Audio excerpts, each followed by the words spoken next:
In the summer of 2000, football prepared to witness the greatest redemption story the sport had ever seen. The world already knew Ronaldo Nazário.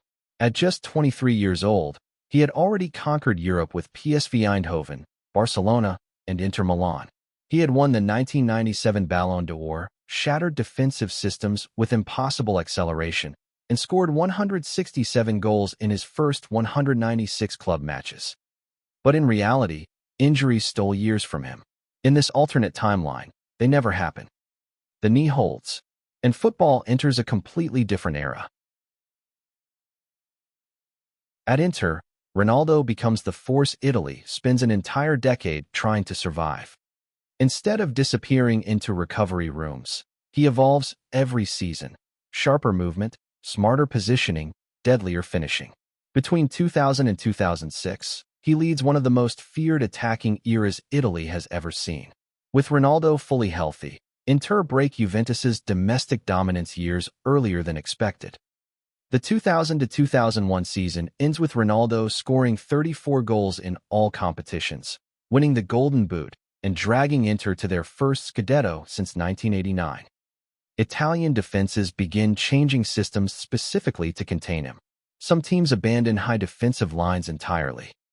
Newspapers nickname him the perfect monster. In 2002, instead of merely returning for the World Cup, Ronaldo enters the tournament as the undisputed best player on earth. He arrives after scoring 42 goals for Inter and winning another Italian championship. Brazil already possessed terrifying talent with Ronaldinho and Rivaldo, but a fully healthy Ronaldo transforms that attack into something football has never seen before. Brazil do not survive the tournament. They overwhelm it. Turkey collapse under his pace. England cannot stop him in transition. And Germany reach the final hoping discipline can survive genius. Ronaldo scores twice in Yokohama, just as he did in reality, but this version feels different. Faster. Sharper.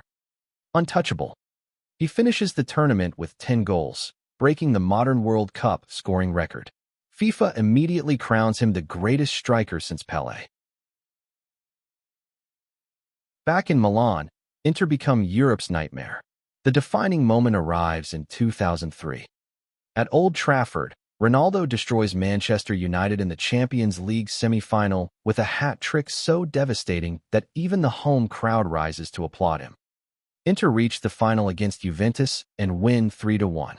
Ronaldo scores twice. He finishes the competition with 14 goals, wins another Ballon d'Or, and becomes the face of European football. But he still does not slow down. From 2001 to 2007, Ronaldo averages nearly 40 goals per season in Italy, during the most defensive era football has ever seen. No inflated attacking systems. No protection for forwards. Defenders kick him relentlessly. He scores anyway.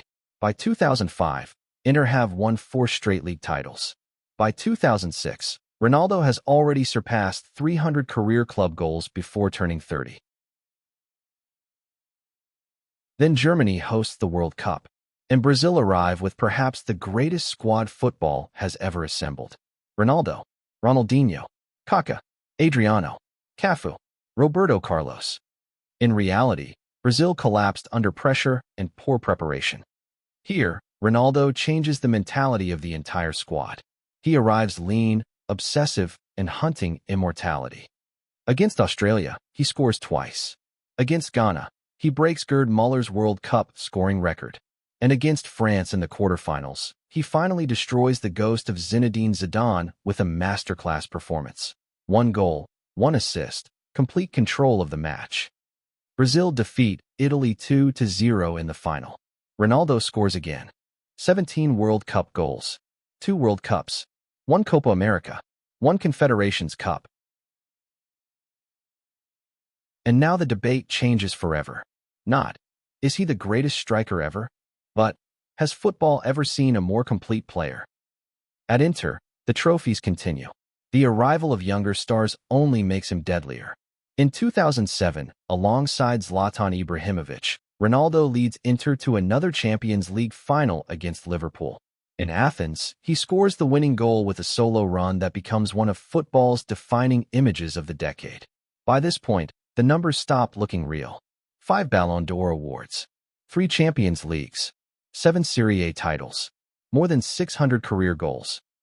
But the trophies are only part of the story. Ronaldo permanently changes Inter's identity.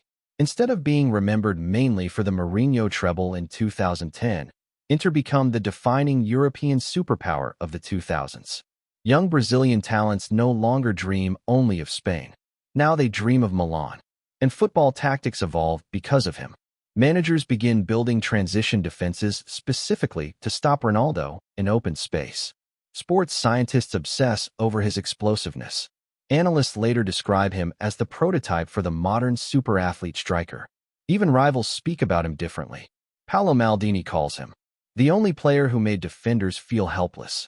Thierry Henry later admits, "We were competing for second place." And maybe the biggest change of all, there is no tragedy attached to his name anymore. No what could have been.